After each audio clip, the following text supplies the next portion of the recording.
காரைக்கால் அம்மையார் திருக்கல்யாண வைபவம் நடைபெற்றது. பக்தர்கள் தங்கள் தலையில் அட்சதையை போட்டு காரைக்கால் அம்மையாரை வழிபட்டனர். 63 நாயன்மார்களில் ஒருவரான காரைக்கால் அம்மையாரின் வாழ்க்கை வரலாற்றை நினைவு கூறும் விதமாக காரைக்காலில் ஆண்டுதோறும் மாங்கனி திருவிழா விமரிசையாக நடத்தப்பட்டு வருகிறது. அந்த வகையில் புகழ்பெற்ற மாங்கனி திருவிழா நேற்று மாலை விக்னேஸ்வர பூஜையுடன் தொடங்கியது.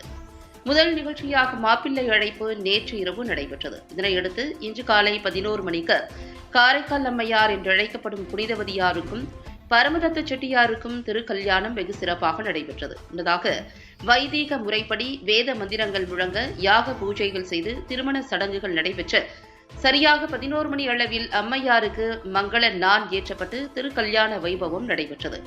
அப்போது பக்தர்கள் தங்கள் தலையில் அட்சதையை போட்டு காரைக்கால் அம்மையாரை வழிபட்டனர். இதில் காரைக்கால் மற்றும் சுற்றுவட்டார பகுதிகளில் இருந்து ஆயிரக்கணக்கான பக்தர்கள் கலந்து கொண்டு அம்மையாரின் அருள் பெற்றனர். இந்த திருக்கல்யாணத்தை கண்டால் திருமணம் ஆகாதவர்களுக்கு திருமணம் கூடிய விரைவில் நடைபெறும் என்பது ஐதீகம். திருக்கல்யாணத்தையொட்டி 500க்கும் மேற்பட்ட போலீசார் பாதுகாப்பு பணியில் ஈடுபட்டிருந்தனர். திருவிழாவின் முக்கிய நிகழ்ச்சியான மாங்கனி இறைத்தல் நாளை காலை நடைபெறவுள்ளது. பக்தர்கள் மாங்கனிகளை வீசி எறிவதும் ஒரு சாரார் அதனை தாவி பிடிப்பதும் இந்தியாவில் வேறெங்கும் காண முடியாத அற்புத நிகழ்ச்சியாகும் என்பது குறிப்பிடத்தக்கது. நான் காரைக்காலுக்கு இப்பதான் புதுசா ஃபர்ஸ்ட் வந்திருக்கேன். எனக்கு இங்க வந்தது ரொம்ப பெருமையா இருக்கு. மாங்கனி திருவிழா ரொம்ப சூப்பரா இருந்துச்சு. எனக்கு ரொம்ப பிடிச்சிருந்துச்சு. இந்த ஊர்ல இப்ப இன்னைக்கு திருக்கல்யாணம் நடந்துச்சு. அதுக்கு நாங்க எல்லாரும் ஃபேமிலியோட வந்திருந்தோம்.